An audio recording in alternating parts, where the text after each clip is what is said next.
morning, everyone. Welcome to the First District Court of Appeals. So we have three cases that were set for argument today. I'm going to read the cases, and if the attorneys would state their names and their readiness to proceed, I'd appreciate it. The first case that is set is case number C-230161, and it's Snyder versus DeGraff and Reed. Is anybody here on that case? I was told nobody showed up. Okay. Okay. All right, so no one showed up for that case. I don't know if we're making some phone calls. We'll see if anybody ends up showing up. The second case is C-220647 and 648, in re JP. Josh Thompson on behalf of the defendant or appellant, ready to proceed, Your Honor. Good morning. Good morning. So you guys will be first up. The third case set for argument is C-230270, in re LF. Good morning, Your Honor. Nicholas Kulik on behalf of the appellant, ready to proceed. All right. Good morning, Eric Anderson on behalf of the appellate, Seth Franklin. All right, thank you. All right, so for will the attorneys for in re JP come forward?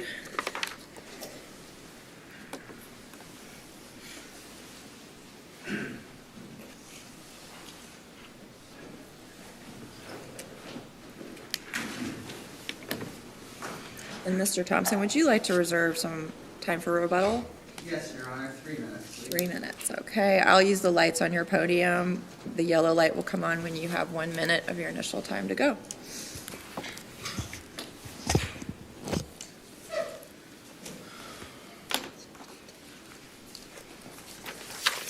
May it please the court, counsel.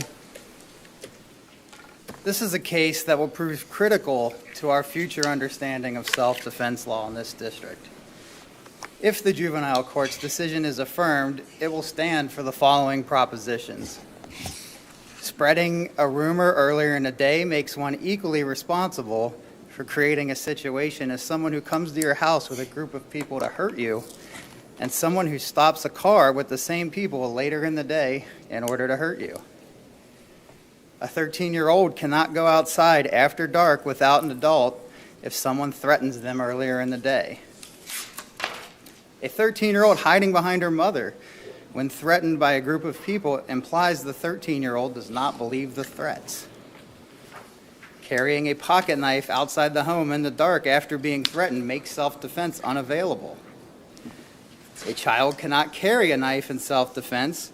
If someone has a problem with them, they want to solve with violence. Mr. Thompson, one of the challenges, it seems to me, in this case is that JP never testified. And I'm not aware of too many self-defense cases where the defendant does not testify to make their case of why it was self-defense, particularly when we have disputed facts here.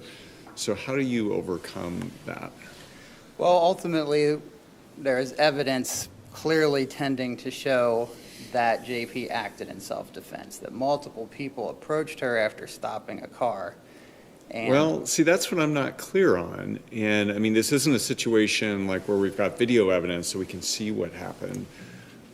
It sounds like there's some inconsistency in the testimony based on what I understand, and correct me if I'm wrong, as to whether everyone immediately exited the car and approached her in a combative manner, or if the victim got out of the car and the other people were, I don't know, fumbling with their phones or whatever, and were not out there ready to attack.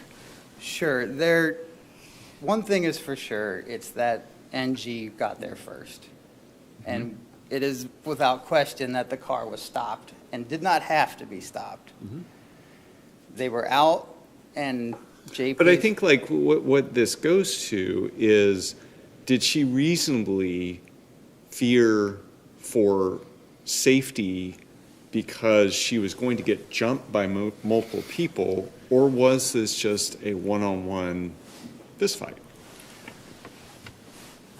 Well, the answer to that is yes, she did reasonably fear, and it comes with the question of our own, essentially, of how long must one wait to find out if all the people are going to jump you. The reason we know they were going to is because of what they did earlier in the day. To shift back a little bit to the original question, the burden's on the state once the evidence tends to show she acted in self-defense. Even if we were to believe that JP acted with too much force, the simple fact is that car was stopped, didn't have to be stopped, and people came at her. So that's evidence tending to show self-defense. So then it is incumbent on the state to show proof beyond a reasonable doubt that she did not act in self-defense. So in terms of JP needing to testify, I know the court knows full well she doesn't need to testify, but because the burden has shifted to the state, and they do not present nearly enough evidence to disprove the self-defense, that is how we overcome the fact that JP did not testify. It seemed like, so I see what you're saying about who started it. Mm-hmm. Maybe the judge was not with the record on that one. But it seems like one of the things that the judge said was that she did not have a fear of serious bodily harm because this was just supposed to be a fist fight. Can you kind of address what the serious bodily harm piece of it? Because that's what you need to use deadly force. Well, the answer to that is also twofold. I think, one, I feel that the juvenile court failed to view this from the lens of a 13-year-old girl, because it doesn't just have to be that serious physical harm could happen, but a bona fide belief that it could happen. And this is a 13-year-old girl who's been threatened earlier in the day by a group of people who came to her house, who stopped a car and came at her. So her fear is bona fide in this situation. They've got a car, they stop in the middle of the road and turn around. But I'm talking about bodily harm versus serious bodily harm, because it seems like the judge is just focusing on the fact that this was supposed to be a fist fight. And can you reasonably fear serious bodily harm if you're going to just have a fist fight? Well, I think that the court's finding that this was just a fist fight was misguided, first of all. Okay. There was some text messages between the moms and statements by JP's mother at the scene that she offered a one-on-one fist fight. That was never accepted. There's no real evidence that that was communicated to JP, and she clearly wasn't interested. She hid. She stayed behind her mom. So the question then is, 4 people, at least, that we know about were in this car. We know one was an adult, and we know one was male. And we know that the rest were either JP's age or a little older, or I think the male might have been a little younger. 4 people coming at you has to be. Well, but I think this gets back to my question, like, were those 4 people coming at her or not? And were those 4 people threatening serious bodily harm? Did they have a weapon? Are there any other indicia that would have made this response reasonable? Because the concern that I have, I hear what you're saying, but in these self-defense cases, like, are we essentially just condoning the Wild West in violence? And sometimes it seems like we're getting kind of close to that with the stand your ground law and some of those attributes. But generally, like, there needs to be some objective indication that this is a real risk to justify deadly use of force. Okay. First of all, the follow-through, the threat earlier and the follow-through later, that indicates a level of seriousness than perhaps something more impromptu. The car, there's a car that could be a deadly weapon.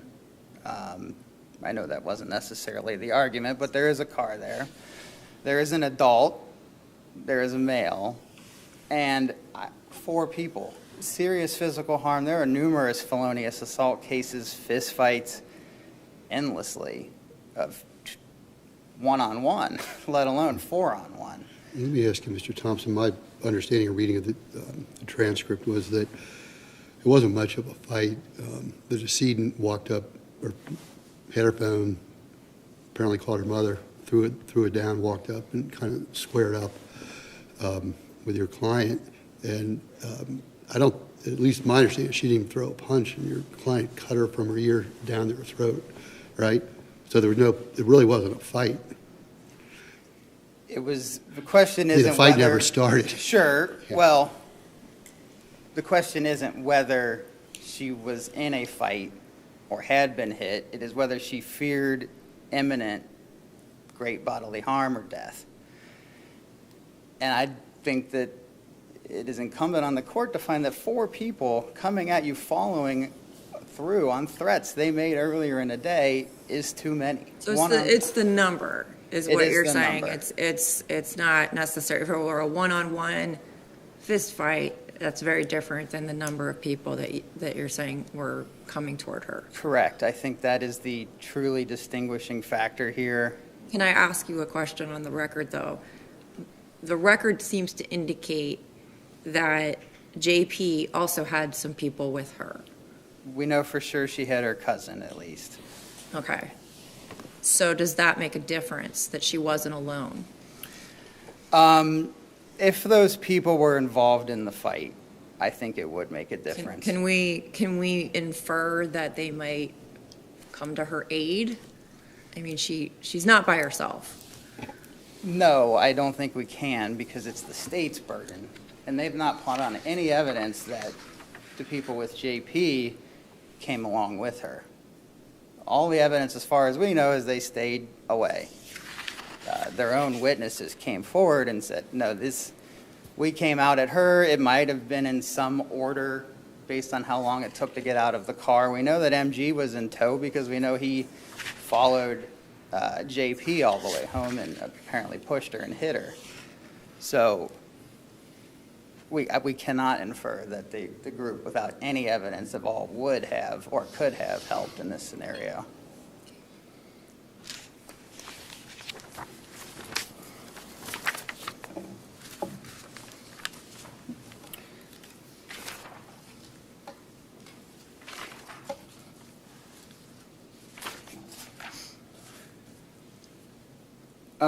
Are there any further questions on the manifest weight argument?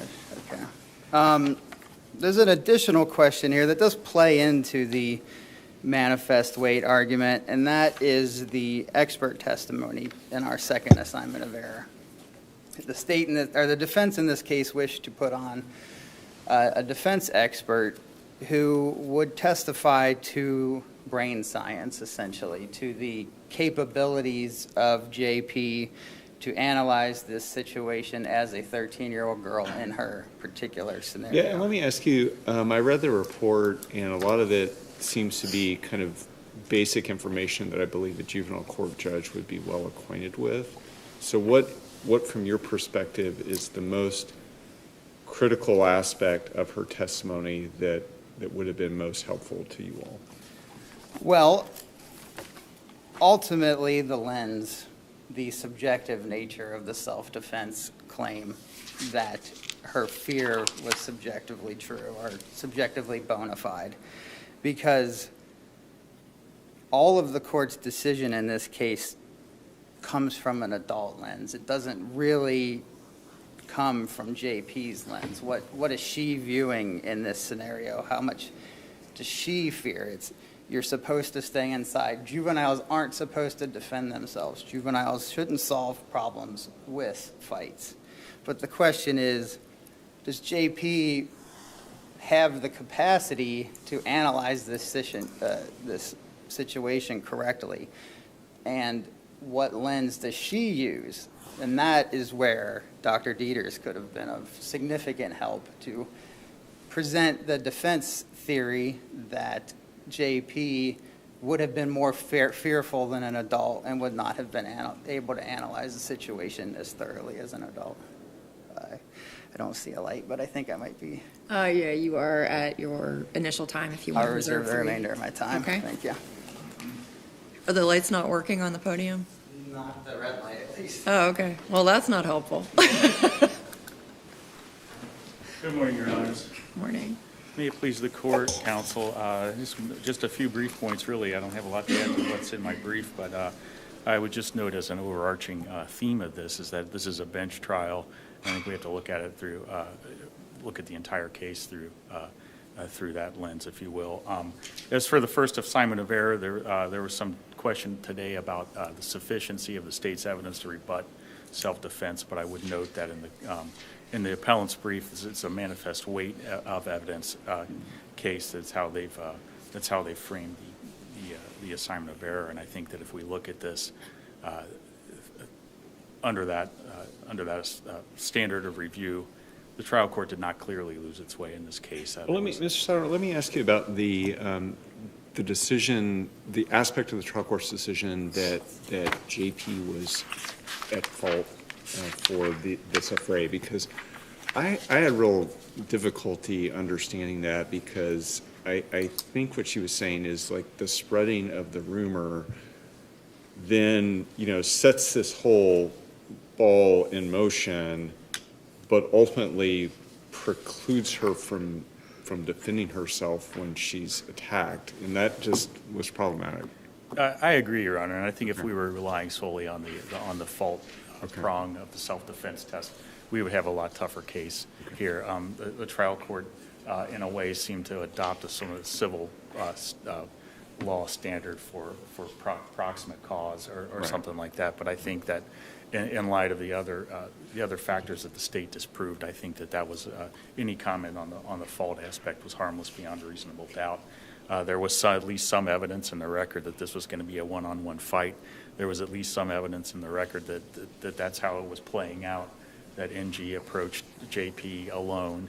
And as a finding of fact, I don't think we can say that was clearly erroneous. And none of the person or people with JP testify, is that right?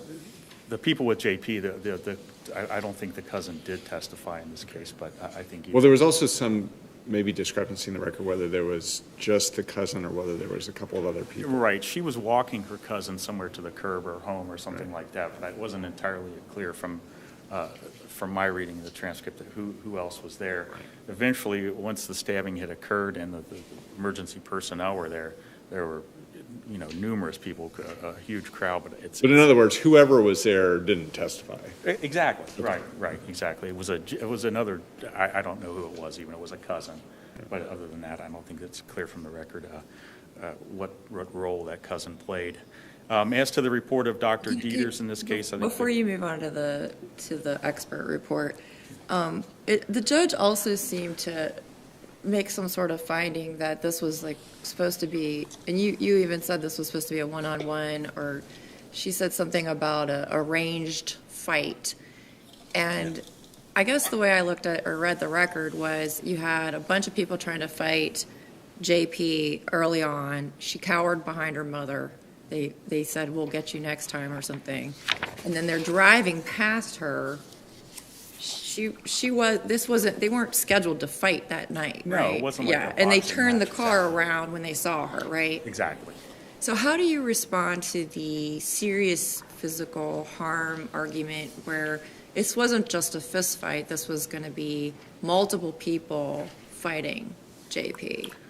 Well, the way I would respond is, first of all, there was some indication that it was going to be a one-on-one fight because there had been discussions about that, and I think that's what the trial court was relying on. It might have been discussions between the two mothers or between the different factions on that day. So I think there was some indication it was going to be a one-on-one fight, and in any event, that's the way it was playing out on the night of. There was one person who approached the defendant in this case, and she immediately, instead of fighting, stabbed her in the neck. And I think that finding of fact is clear in the record, and that it's virtually undisputed. But she also, we're looking at her mindset at the time, JP's mindset, where she sees a car full of people stop, and then multiple people are like coming toward her.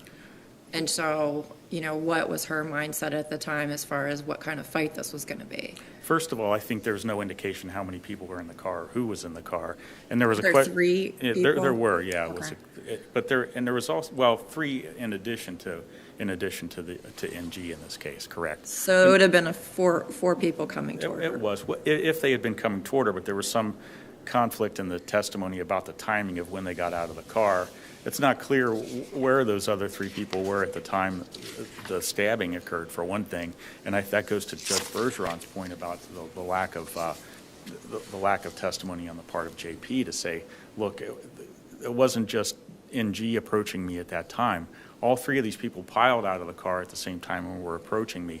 That's not what the That evidence... would make a difference in your mind? It would definitely make a difference, and that's not what we have. And the findings of fact that the trial court made did not indicate that that's what we have here. And I don't think we can say that that finding was clearly, contrary to the evidence, or, was so that the trial court lost its way in making that finding. And when, I was going to ask, when we are looking at manifest weight for a bench trial, with a jury, we never get reasons for why they do what they do. And Right. now we have a full opinion. Right.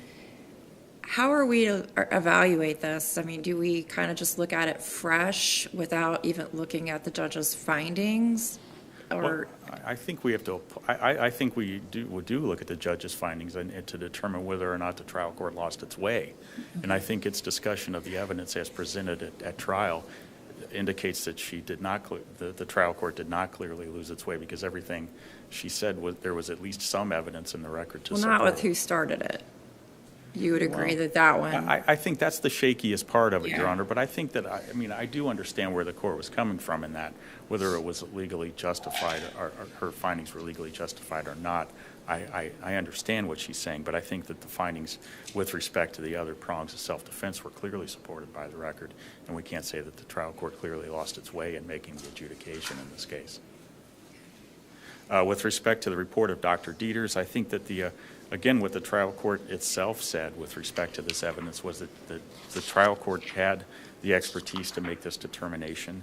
There's certainly no abuse of discretion in the trial court's finding that the purported or the proffered evidence would not be helpful to her in deciding the issues of the case, and I don't think there's any basis upon which to make a reversal on that score. So we're looking at this more from the sense that we're dealing with a juvenile court judge, and we assume that juvenile court judges know all this stuff. I mean, is that how we're supposed to evaluate this? 'Cause I thought it was helpful to a trier of fact in general. I think if this had been a jury trial, it might be a closer case. I Okay. still don't think it would be an abuse of discretion, but I think it would be a closer case. But when you have the trier of fact itself or herself stating on the record that she has this expertise and that the proffered evidence would not be helpful to her in deciding the issues, I think that's virtually conclusive as to this assignment of error. Right, so we have a juvenile court judge that says that she understands juveniles' brains. Right. So I don't think it would add anything. And I certainly don't think there's an abuse of discretion in her keeping this out of evidence. Mr. Thompson did not address the third assignment of error, so I'm not going to do that. I don't want to step on his Well, toes. can I ask this one question about that? Is there any conclusive evidence that video was made the night of the fight? I mean, because in my mind, if it's made the night of, very probative. If it's not made the night of, very problematic. Right. And so what is the state's position? No, I don't think there's any conclusive evidence, but I think the question that the court's faced with here is authentication under Rule 901, and I don't think there has to be conclusive evidence that it was what it purported to be. There's at least some evidence that this thing was posted tonight. And given the proximity of the statements made in that to what happened during the night, I think that's at least something that would tie it to the events of this night. But even if there weren't, I understand your comment that it was problematic. I would respectfully disagree. I think in this case, the trial court, when the trial court admitted the video into evidence, said, "I'm going to accept it for what it's worth," essentially, and in her written opinion, apparently didn't find it was worth anything because she didn't mention it.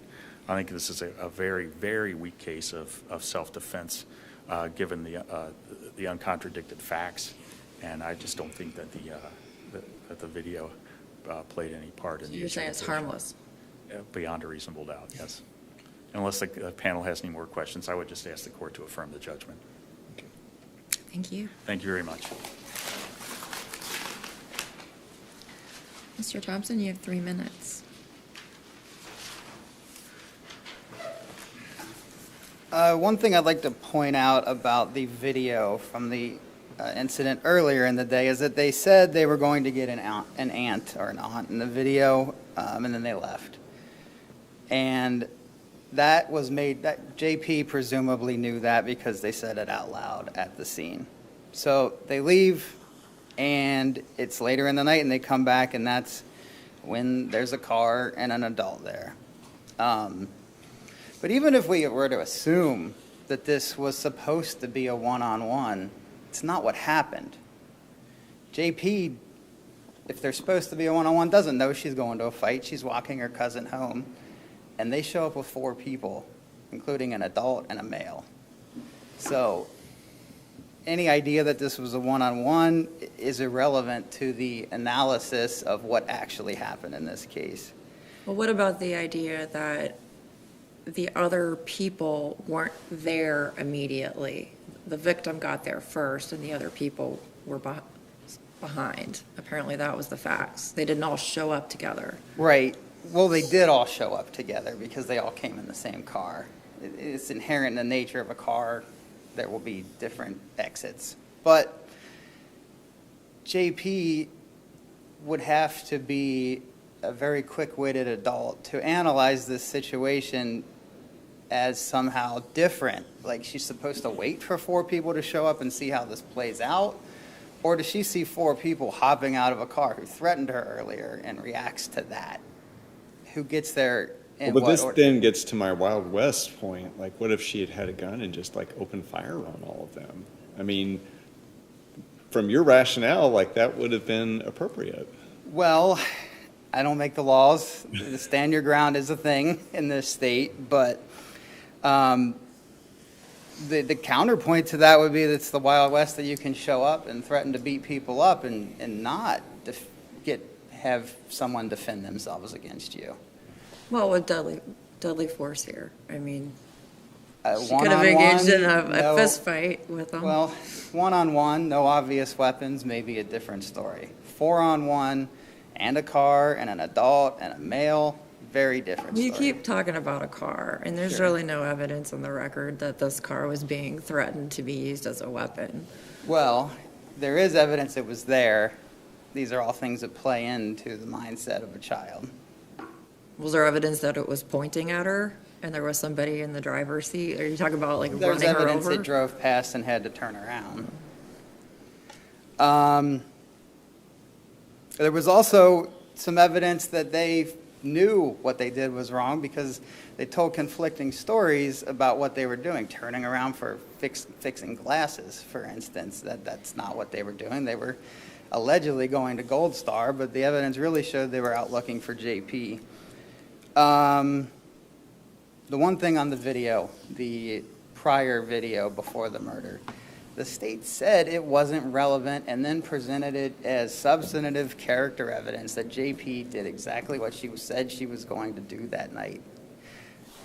I don't know how the state can do both things. But even if that's a problem, how is the judge didn't even mention the video in her decision, so it doesn't even seem like it had any effect. Well, I think the judge said you can't bring a knife out, you can't arm yourself with a knife to defend yourself. So I think the hints of that do show up in the decision, in the analysis of the knife. You are at your time. So. Thank you, Your Honor. Thank you. All right. Thank you both for your arguments this morning. The case is now submitted, and we will issue a timely decision. Thank you, Your Honor. Thank you. All right. The next case is In Re LF.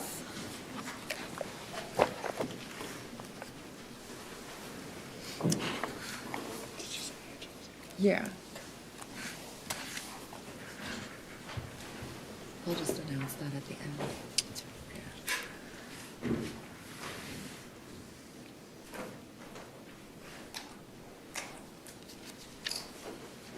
Mr. Kulik, would you like to reserve some rebuttal time? Yes, Your Honor, I would like to reserve 3 minutes. 3 minutes, all right. I'm using the lights, but apparently the red one doesn't work. So look for the yellow one and you'll have a minute left.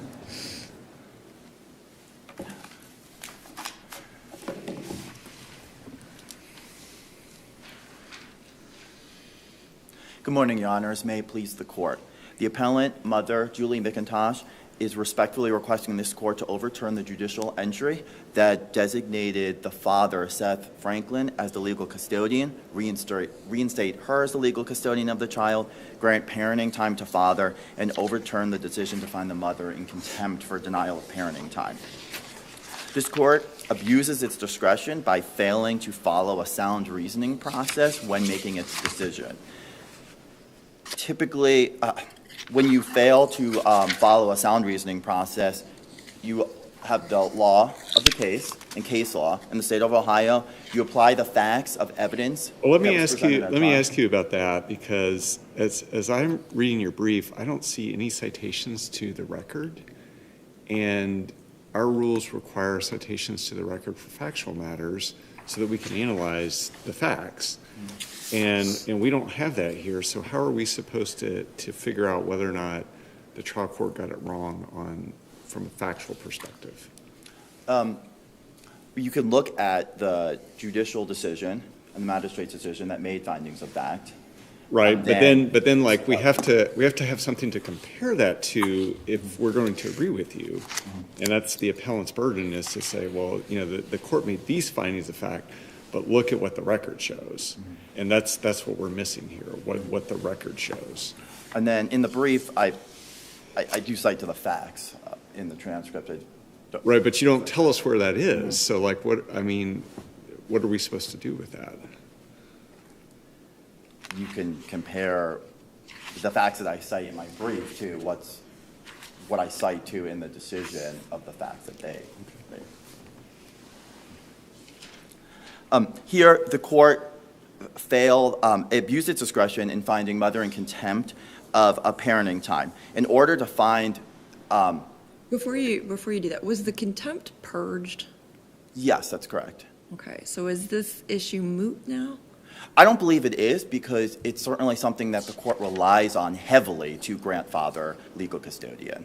A statutory factor for custody is whether or not you're going to adhere to any court order, specifically here at parenting time schedule, and the court does find that mother, largely based on the contempt finding, it fails that statutory factor, then gives father custody.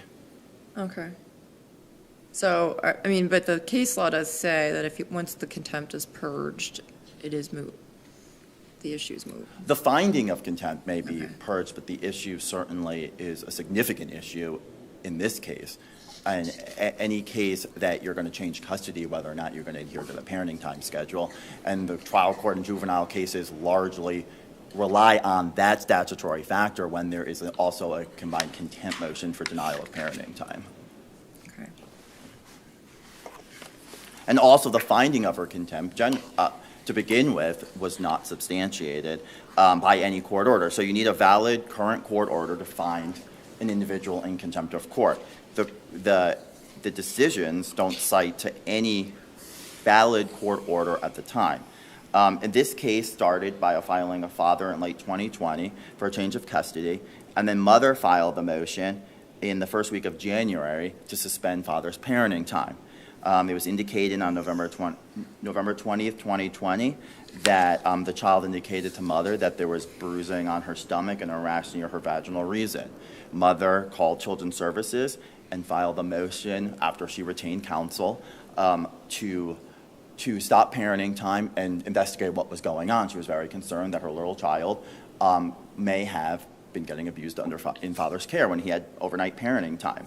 At that first hearing in juvenile court in Hamilton County on January 28th, 2021, the court agreed with mother to suspend parenting time to investigate. Parenting time was stopped. Overnight, unsupervised parenting time was stopped. And then the court ordered parenting time as a visitation center, now at Best Point, formerly known as Children's Home. As the case went on, new orders, interim orders were made for parenting time, and mother followed all of them. In fact, and this case went on for a few years, and mother started to allow parenting time for father that was even not court ordered, that the attorneys were able to discuss and agree to. The court didn't cite to one and can't because there's no valid court order that mom ever violated. The court... And there was no penalty for the contempt finding, right? Because my recollection is the order that said you're in contempt says the contempt is purged. Is that right? Correct. Well, it was purged because mom was providing parenting time. We eventually went back to an every other weekend parenting time schedule, which was the court order from September 2019. And so that's why it was purged, because mom was providing parenting time. Right. But I mean, there was no like finding of any sort of monetary sanction or anything like that in conjunction with the contempt. You're correct. There was no monetary or jail time imposed by the court. They just found her in contempt and then indicated that it was purged because she already previously provided parenting time. So the first assignment of error is moot because of that, right? So we're really just focusing on the second assignment of error here, on the change in circumstances issue? Yeah, I would focus the first one on the issue, the factual circumstances that the court found her in contempt, because those are very important in this case. If the court does not find her in contempt and makes the finding that she unreasonably denied father parenting time, she doesn't lose custody. But what are we going to do with that? If it's purged, if it's moot, we can't, there's nothing we can do on assignment of error 1. I think you can overturn the decision that found her in contempt. Okay. And then what happens? We overturn it, so. You would Sorry, remand it back purged. down to the juvenile court, and if there's no finding of contempt, father's case, in my opinion, goes away, because the whole case is based on her unreasonably denying parenting time. But that's why I'm trying to focus you on assignment of error 2, because we're talking about your argument about it, that they didn't show a change in circumstances. So explain to me how, I mean, what are you saying the contempt finding is what found the change in circumstances here? There's two chains of circumstances that the court found. One was they found that mother reasonably denied parenting time to father. The second is that they also rely on feast versus feast. And in that case, it discusses that rancor between the parents or parties, through the legal, between the parties can rise to a level that would affect the child in such a way that custody could change. Right. The problem with relying on that case is the factual circumstances and findings of feast versus feast are nothing like this case here. The first reason is that the mother who lost custody to father in that case was previously found in contempt before that trial instituted. So there was a finding that mother consistently denied parenting time to father and was found in contempt for that. So the court found that she's continuously trying to do that, and the court found that. The second is that the court had to order therapy for both of the teenage children in that case, because the communication between the parents that they largely put on mother was so bad that the children's development and well-being was to the point where they need to go seek therapy. There was information in the record, though, that the difficult relationship between mom and dad did affect the child in this case, right? Mm-hmm. There was a finding of the court. However, mother's position is that that's exaggerated. It's not based on any facts of the case. In fact, the court actually, in its decision, also states how well the child was doing, getting good grades, there's no health issues, well bonded with the father. I mean, all of these things that would suggest that mother was doing the right things with the child, not creating an atmosphere where the child was doing wrong. Also, the child whom mother voluntarily brought the child to a Dr. Vicki Reynolds for therapy to just make sure the child is okay and can express herself if anything was going wrong that she needed to talk about. And that doctor testified in court saying that the child was doing very well and that she didn't have to continue to see the child because the child was such in a good mental So state. the findings of the court, just so I understand, where during a visit with father, the child said, "Mommy doesn't like you, so I don't like you." Is your argument that that is not? The child did correct say finding? that, but that is the only evidence that the court has that at the first supervised visit in children's home, the child, who was very young, states that mommy doesn't like you, so I don't like you. But then when the guardian ad litem observed the child had an amazing relationship with dad at dad's home. So that one statement is pulled from the visitation report, and the court sits on it and says that mom has caused this horrible relationship, where no other evidence that was presented at trial would suggest that. In fact, it suggests the opposite. That a former babysitter indicated that mom sort of had poisoned the well with the child regarding the relationship with the father. So there is some other evidence of that. And I would ask this court to hold very low weight to the testimony, well, not testimony, statements made to the guardian ad litem. The babysitter never testified in court, never provided a written statement, and the only evidence on the record is through the guardian ad litem report that the guardian had with that babysitter that was fired by my client. So she had some reason to speak negatively about my client. The judge is finding this credible, and we are looking at whether or not the judge abused his discretion here, right? So we're not going to make credibility findings, right? I believe that they abused their discretion by giving the weight that it did, and you can make that finding. That babysitter never testified in court, never made a written statement, and the only other thing that they rely on is a little kid's statement that they made in the first children's home visit. All the other evidence that was presented at trial says that they have a great bond together. So if they don't, then that statutory factor has got to be changed, because they say how great the bond is. And that's one of the reasons why dad gets custody.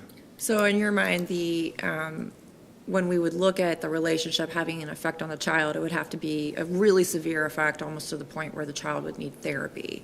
Correct, and that's the finding of fees versus fees that the court relies on. Okay.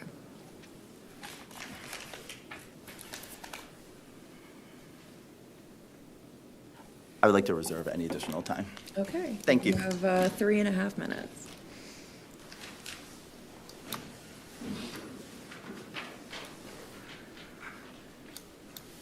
Good morning. If it may please the court and opposing counsel, my name is Eric Anderson. I represent the appellee Seth Franklin in this matter, and we would ask the court, the appeals court, to affirm the judge's decision granting custody to my client, Mr. Franklin, along with the parenting time that was awarded to mother Julie McIntosh. The court has been talked about, and as you know, deals with this matter in an abuse of discretion, finding whether the court had reasonable, I guess if the court's decision was unreasonable or arbitrary or unconscionable, there was no sound reasoning process, then you could find an abuse of discretion. In this matter, the court has used a sound and reasonable reasoning process. We had to begin with an investigation over the length of the time by the guardian ad litem, who was brought on to represent the best interests of the child, who talked to witnesses, talked to the counselor that was involved with the child for a moment, talked to the parents, both parents, and she came up with a decision. The court saw that, and not only the magistrate, but then the trial court found that there was a change in circumstances, that there was a material adverse effect on the child LF, that the acrimony between mother and father had risen to a level that there was an effect on the child. First of all, there was a time... And again, this ties into my question to your opposing counsel here, but I also don't see any citations to the record in your brief to show us where in the record all of this happened. And so, what are we supposed to do with that? Are we just supposed to, hunt through the record and try to substantiate this, or? No. Okay. I guess looking through the judge's decision and through the briefs, Your Honor. Well, right, but the problem is, we have the judge's decision. Yes. You're saying it's correct based on the evidence. He's saying it's incorrect based on the evidence. But neither one of you is showing us where that evidence is in the record to enable us to figure out whether the trial court abuses discretion or not. I understand that. You're correct, Your Honor. You're correct. The guardian ad litem pointed out that there was a failure of the a mother to notify father on important health decisions. To begin with, the child had a tonsillectomy towards the end of November of the year prior to the trial, which would have been, I think, 2022, and mother didn't notify father until after the procedures happened. Then she notified father that, well, he couldn't come to the hospital room because the hospital's rules were that there wouldn't be enough people involved. When Mr. Franklin found out that he could have been there, that they had enough room for him to be there. And then also, the child had some complication and some bleeding after the tonsillectomy, and Mr. Franklin was not made aware of that. There was, as the court... Are you and the saying guardian that's an pointed out- adverse effect on the child? Pardon me? Are you saying that amounts to an adverse effect on the child? Yes, I am. Yes, I Okay. am. Yes, I am. And how so in that instance?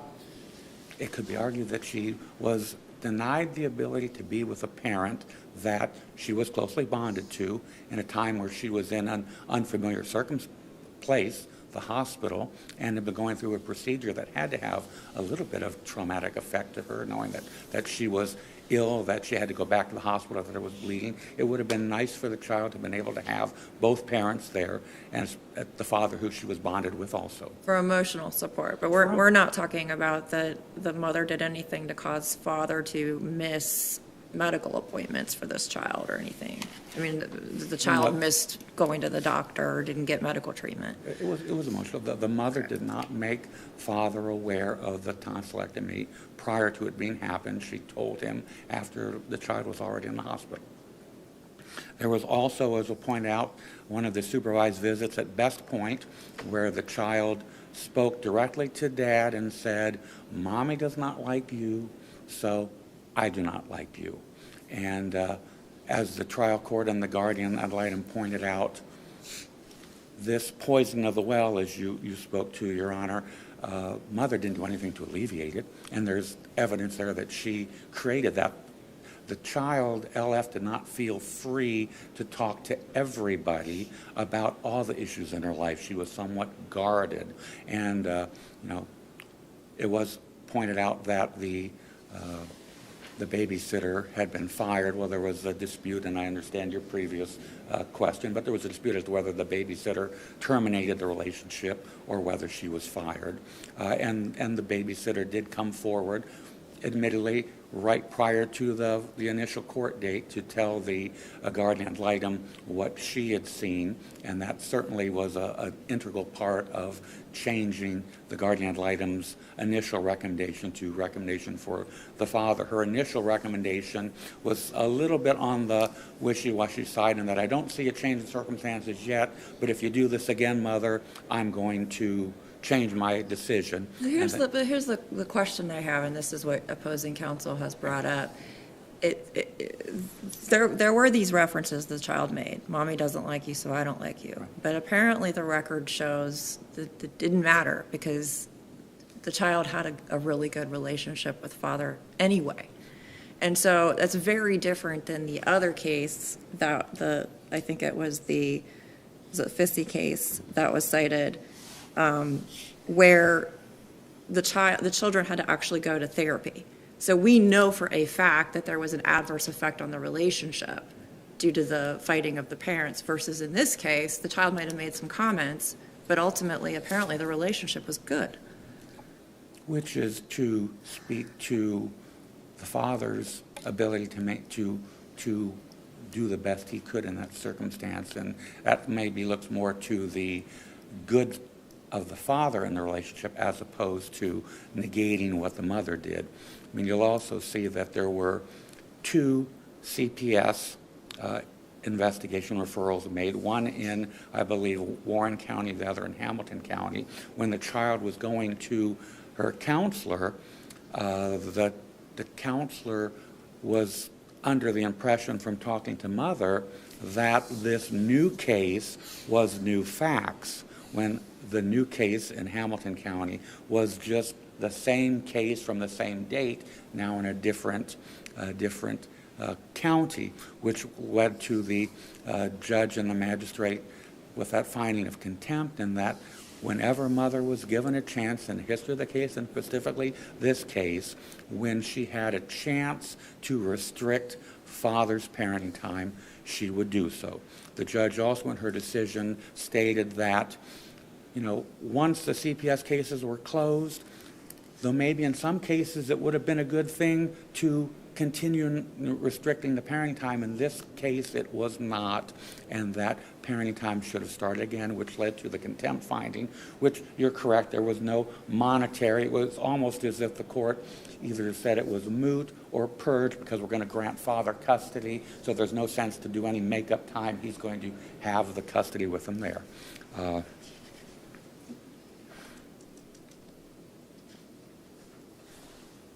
Again, to sum up, and if there's other questions, I understand, but to sum up, the judge did use a very sound, reasonable reasoning process. The magistrate used a sound reasoning process, and the guardian ad litem, in doing her investigation, utilized a sound and reasonable reasoning process, and this court should affirm the judge's decision. Thank you. Thank you. Mr. Kulik, you have 3.5 minutes.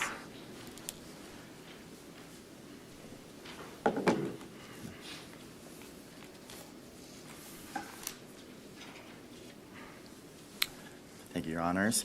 I would like to point to critical aspects of Mr. Anderson's oral arguments. The first is he mentions medical appointments that the mother either withheld from the father or just later on, told them. Mother was the legal custodian at that time, was doing everything in the best interest to provide the medical care to the child, would inform father of medical appointments, and in fact, actually would discuss with father medical concerns that father had, even if the medical professionals that mother was taking the child to didn't have concerns with, and followed up and brought the child to medical appointments to just calm father's concerns that these issues that you say might be happening didn't. One instance of that was a alleged lazy eye of the child. Maybe the child had seeing issues and couldn't see to the best of her ability, and mom took the child to a professional to make sure that that wasn't an issue. So in fact, she was even considering father's concerns, which she didn't legally have to because she was the legal custodian. The one instance of the tonsillectomy, and father wanted to come, there was a misunderstanding, I believe from my client. This was COVID times where they were restricting parents from going, and it was her belief that only one person could be with the child at that time because of the COVID restrictions in hospitals. The second part goes to the sound reasoning process of the judge and initially the magistrate in making its decision. Largely, the decision was based on the second Children's Services investigation that occurred. As a mandatory reporter, Dr. Vicki Reynolds found out through her session with the child that potential abuse was going on, or at least indicated that that might be a concern, and she was mandated to report to Children's Services to investigate further. Mom became aware of that investigation, and she expressed more concerns about overnight parenting time with father, and then did not find out about the investigation until a later date. The court, in its decision, first on page 6 on the top in the first paragraph states that the record is unclear as to whether mother was aware that the allegations reported to Dr. Reynolds were based on the same facts. And then the next paragraph makes a finding that mother was aware that JFS found the allegation of abuse to be unsubstantiated. So essentially, the court is saying that mom, there's no evidence to suggest whether mom knew or not, and then in the next paragraph says she knew, and she denied parenting time unreasonable, and that was a large part of their fact. In the case, mother argues that the second she found out about the investigation being closed, which there's always a lag between when it's actually closed and when a parent knows it's been closed, because Children's Services delays the letters out, and there's always some time period where you don't know. And the second she did know, through her attorney, contacted father to try to resolve the case through a very detailed parenting time schedule that father never responded to, except for a request for discovery, and then we had to go to trial to determine the case. So mother was trying to work it out once she found out about the investigation, and if that was found to be true, based on the facts of the case that she did find out, once she found out she tried to resolve parenting time with father, then she wouldn't have unreasonably denied, and I believe the court would have made a different decision. Thank Great. you. Thank you. Thank you both for your arguments this morning. The case is now submitted, and we will issue a timely decision. And just to let everyone know, the first case that we called, the Snyder case, was actually submitted, so that will not be argued today. So that concludes our court today. Thank you.